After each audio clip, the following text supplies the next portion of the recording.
अमित दादा वे अपने आप को शायद सरेंडर करने जा रहे हैं। तो इस परिस्थिति में हम लोग यही कहना चाहेंगे कि हम लोग अमित दा के साथ हैं। कुछ दिन पूर्व ईडी के शिकंजों में शायद खनन का मामला था, जिनमें उनके मुख्यमंत्री का जो पद है उस पर सवालिया निशान खड़ा हो रहा था, लेकिन उस पर किसी प्रकार से टाल मटोल करते हुए, किसी प्रकार उस सिचुएशन को हैंडल करते हुए निकल आते हैं। स्वाभाविक सी बात है, सत्ता में है, शक्ति का उन्होंने अपने हितार्थ के लिए उपयोग किया। लेकिन जो लोग सत्ता से कट गए हैं, क्या वे लोग उनके लिए 353 की धारा मजाक बन जाएगी? और इंडियन पेनल कोड के तहत 353 की जो सेक्शन है वो कहीं ना कहीं एक मजाक का विषय बन गया है। सरकारी काम में बाधा, कुछ हो चाहे नहीं हो, सरकारी काम में बाधा, आंदोलन करने जाओ तो सरकारी काम में बाधा, अपनी आवाज उठाने जाओ तो सरकारी काम में बाधा। अमित दा के साथ जो कानूनी दांवपेच खेला जा रहा है, जो इसका कहीं ना कहीं हम लोग भर्त्सना करते हैं। जोहार झारखंड, जय झारखंड। उम्मीद करते हैं आप सभी ठीक होंगे। हालांकि झारखंड में सारी चीज़ें ठीक नहीं हो रही है।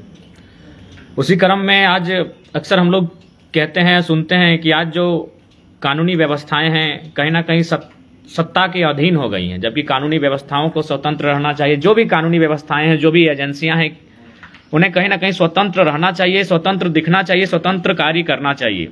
लेकिन आज दुर्भाग्य का विषय है, वो तमाम कानूनी एजेंसियां, कानूनी प्रक्रियाएं सत्ता के अधीन होकर रह गई। जिस क्रम में सुनने को आया है कि अमित दादा जो लगातार सत्ता दल, भले वे विधायक नहीं थे लेकिन तो सत्ता दल में थे, जाहिर सी बात है सत्ता दल के साथ रहकर बहुत कुछ कर सकते थे, बहुत कुछ अर्जन कर सकते थे। लेकिन उन्होंने झारखंडियत को चुना और विगत 1.5 साल पूर्व उन्होंने अपने दल से इस्तीफा भी दिया। उसके लिए हम लोगों ने उन्हें स्वागत करते हुए उनका इस्तकबाल किया था और उनका वेलकम, अभिनंदन किया था। तो जैसा कि अभी सुनने में आया है और चर्चाएं मिली हैं कि वे अपने आप को शायद सरेंडर करने जा रहे हैं। तो इस परिस्थिति में हम लोग यही कहना चाहेंगे कि हम लोग अमित दा के साथ हैं और निश्चय ही माटी की लड़ाई के लिए उन्होंने जो परित्याग किया है, आज विगत कई दिनों से लगातार 21 किलोमीटर की दौड़ लगा रहे हैं इस तपीस में, इस गर्मी में, तो कहीं ना कहीं एक समर्पित भाव उनका, और उनके साथ उनके कुछ सहयोगी हैं, उनके कुछ साथी हैं, अन्य आंदोलनकारी साथी भी हैं, जिनको भी धारा 353 के तहत अरेस्टिंग करने का विषय सामने आया है। तो ये काफ़ी दुख का विषय है, काफ़ी खेद का विषय है।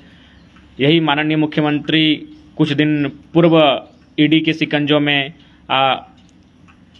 शायद खनन का मामला था, जिनमें उनके मुख्यमंत्री का जो पद है उस पर सवालिया निशान खड़ा हो रहा था, लेकिन उस पर किसी प्रकार से टाल मटोल करते हुए, किसी प्रकार उस सिचुएशन को हैंडल करते हुए निकल आते हैं। स्वाभाविक सी बात है, सत्ता में है, शक्ति का उन्होंने अपने हितार्थ के लिए उपयोग किया। लेकिन जो लोग सत्ता से कट गए हैं, क्या वे लोग उनके लिए 353 की धारा मजाक बन जाएगी? और लिहाजा आज के डेट में हमारे कानूनी व्यवस्थाओं की बात करें, जो 353 का जो आर्टिकल सेक्शन है इंडियन पेनल कोड के तहत 353 की जो सेक्शन है वो कहीं ना कहीं एक मजाक का विषय बन गया है।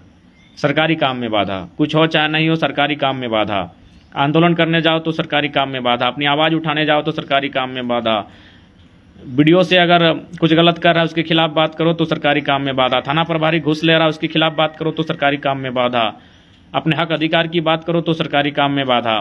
तो कुल मिलाकर 353 सेक्शन आज के डेट में मजाक बन के रह गया है। और उसी के तहत अमित दा के साथ जो कानूनी दांवपेच खेला जा रहा है, जो इसका कहीं ना कहीं हम लोग भर्त्सना करते हैं।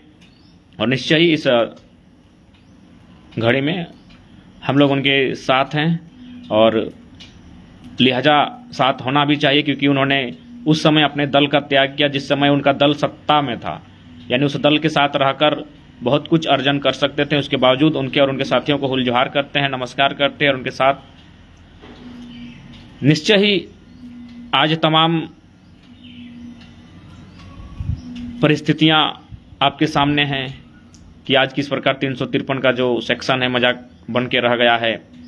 अगर विधानसभा घेरावों की बात कही जाए तो ये सर्वविदित है कि विधानसभा से न जाने 500 मीटर की दूरी, 1 किलोमीटर की दूरी पर ही बैरिकेडिंग होता है और वहाँ से तो आगे किसी को जाने दिया ही नहीं जाता है। उसके बावजूद इस प्रकार मतलब शिकंजा कसना, इस प्रकार से साजिशें करना, ये बहुत ही दुर्भाग्यपूर्ण विषय है।